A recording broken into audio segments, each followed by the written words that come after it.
So the article is entitled New Rules for Child Labor in India Come Under Fire from Children's Groups. It was originally written by the Los Angeles Times, and the Newsela staff has edited it to make it a more readable level.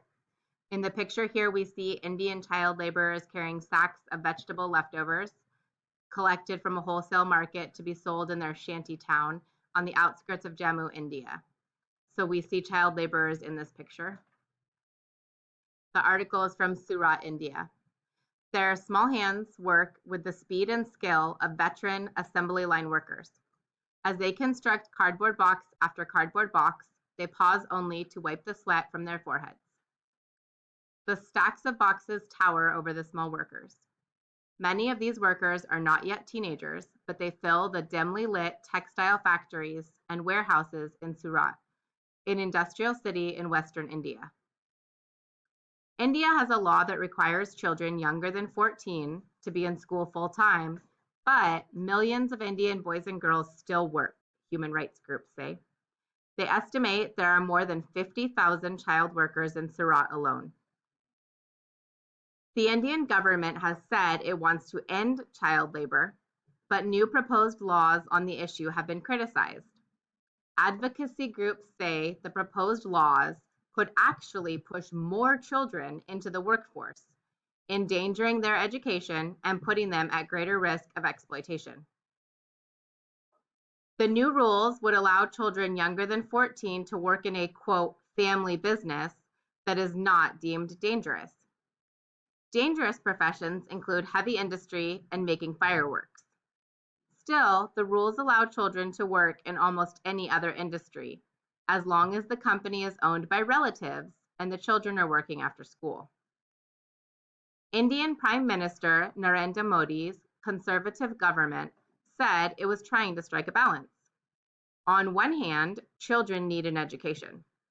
On the other hand, the reality in India is that many poor families need to have their children work. In many poor Indian families, boys and girls help their parents from an early age. Supporters of the proposal say banning all child labor would hurt small farmers, shopkeepers, cooks, and others who depend on having help from their children. The number of child laborers in India has fallen sharply over the last 10 years, according to government numbers. There were 12.6 million child workers in 2001 and 4.3 million in 2011. Still, these numbers may not count many children who work in family businesses. People who fight for child rights fear the new proposal could help companies take advantage of children. For instance, employers could hire children by calling them, quote, family.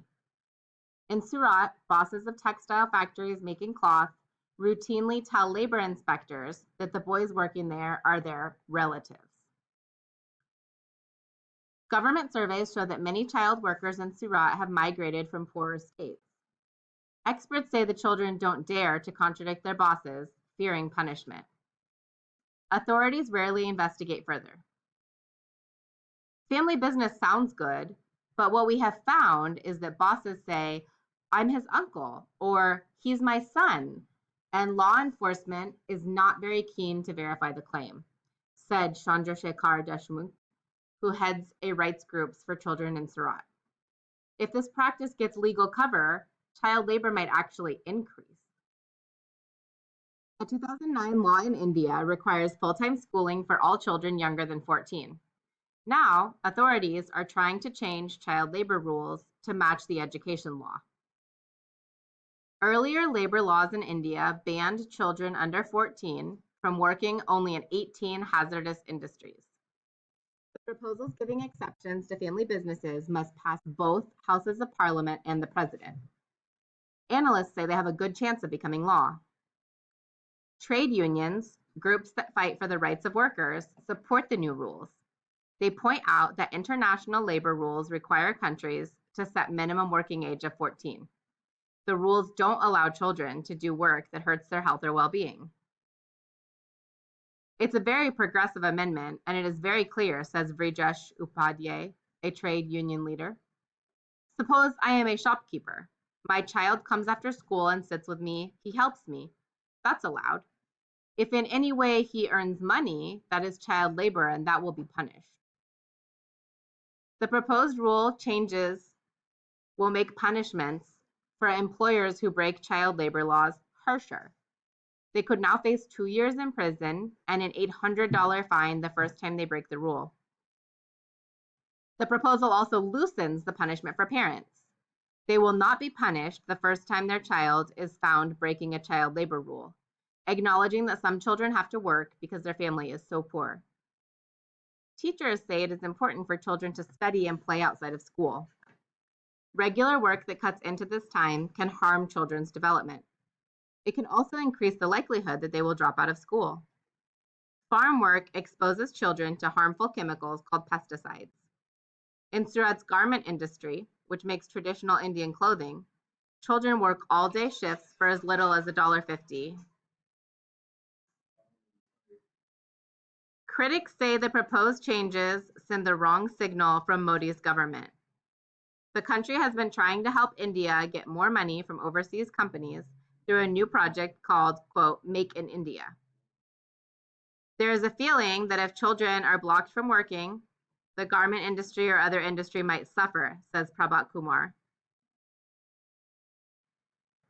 He works for a charity called Save the Children. But if you really look at the issue, this won't be the case. No one would support the idea of Make in India, meaning made by children, he said. Now that we've read the article, if you go into the Google Classroom, you'll see what the assignment asks you to do is to read the article and then make a comment on the assignment with your thoughts about the child labor rules in India. These comments are public, so they need to be respectful and academic. Any inappropriate comments will be deleted and your privileges will be revoked. You can see the comments in the classroom that other students have already made, and you can reply to those comments. Everyone is responsible for making one original comment and responding to an additional comment in order to receive full credit. When you're done responding to the comments, you'll see that there's a Google form. The Google form is your exit slip for today. It requires you to write a short paragraph about the article using details, to answer if the article changed your mind about child labor, and to explain your answer. That is your full and complete assignment. Please let me know if you have any additional questions.